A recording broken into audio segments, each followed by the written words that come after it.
भी हमने बुरे हाल में स्थापित किया हुआ है।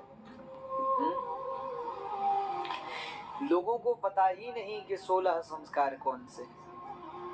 अरे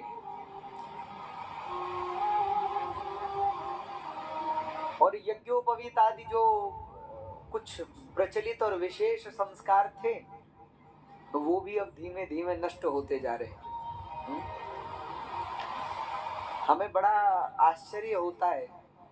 एक समय था जब मुगलों का शासन था यहाँ, तो मुगलों में एक राजा हुआ जिसने सनातन धर्म को क्षति पहुंचाने के लिए जिन लोगों ने यज्ञोपवीत धारण किए थे तो वो यज्ञोपवीत उतरवा लेता था। तो कहते हैं उसने एक बार काशी में कई ब्राह्मणों के यज्ञोपवीत उतारे, जिन्होंने नहीं उतारे उनके सिर उतार दिए गए, सिर काट दिए गए। और कहते हैं उस समय यज्ञोपवीत का इतना ढेर लग गया कि कई दिनों तक यज्ञोपवीत जलते रहे।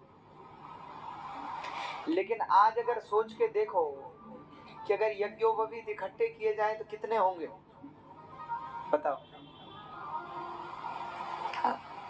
वो तो ब्राह्मणों के बेचारों की कृपा है कि वो पूजा में जैसे तैसे पहना देते हैं कि भाई अभी तो पहन लो कम से कम। और उसमें भी महाराज यजमान बेचारे यही सोचते हैं कि इसको उतारना कब है, अब ये बताओ। हाँ? आजकल यज्ञोपवीत संस्कार आचार्य जी होता है विवाह के समय, करते हैं कि नहीं? अब भाई विवाह करवाना है वर का तो करें क्या, तो उसको पहनाना पड़ता है, जबकि विवाह के समय यज्ञोपवीत का नियम थोड़े। अरे ब्राह्मण के बालक का यज्ञोपवीत 5 से 8 वर्ष की उम्र में हो जाना चाहिए।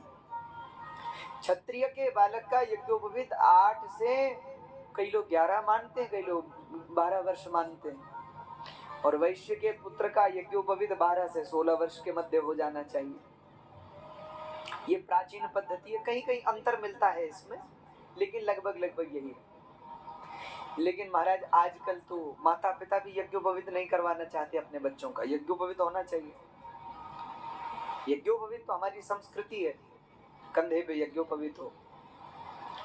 लेकिन विवाह के समय जैसे तैसे पहना देते हैं वर को, और वर इसी उलझन में रहता है कि इसको उतारें कब, जबकि धारण किए हुए यज्ञोपवीत को उतारना भी अपराध है। यज्ञोपवीत को उतारना नहीं चाहिए।